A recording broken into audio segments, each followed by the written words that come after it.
According to a UN spokesman, up to 3.5 million children in Pakistan's flood-affected areas are at high risk from deadly waterborne diseases.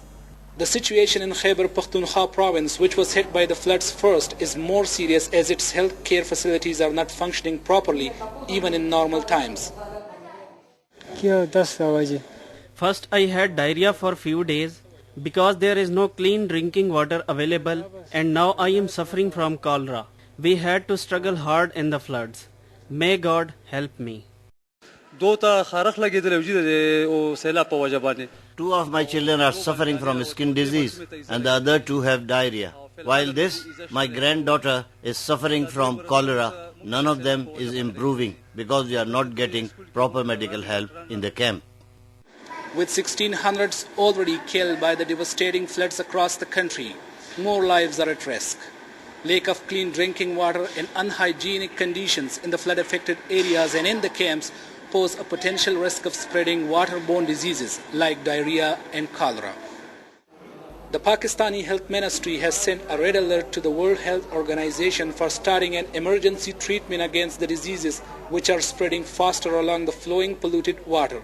The UN report reveals that there have been 36,000 cases of potentially fatal acute watery diarrhea, while cases of cholera reported at some places in northwestern Pakistan are yet to be confirmed by the aid agencies. In one of the southern districts of Khyber Pakhtunkhwa, at least 15 flood victims died from gastroenteritis. If gastroenteritis, if you don't treat it properly and on time, it can cause even to death. Because it urgently causes electrolyte imbalance in the patient, and the patient gets dehydrated very soon, and there is vomiting, and patient gets lethargic.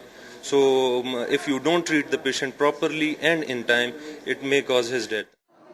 Besides an increase of 13% in diarrhea and 24% in skin diseases in the affected areas of Khyber Pakhtunkhwa, authorities fear the outburst of malaria too. This disaster that last week, the UN launched a $459 million appeal for emergency aid for Pakistan. It said that billions of dollars would be needed in the long term, but only $93 million has been raised so far. According to the UN, as many as 6 million food victims have yet to get access to food and drinking water. We are all deeply concerned about the spread of diarrhea and other waterborne diseases.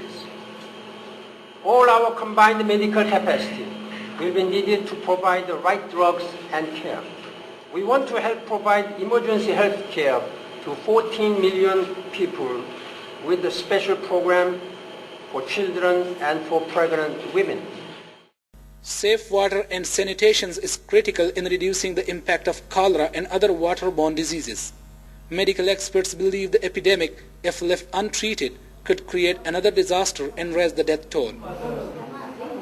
Zahid Hussain, Press TV, Peshawar.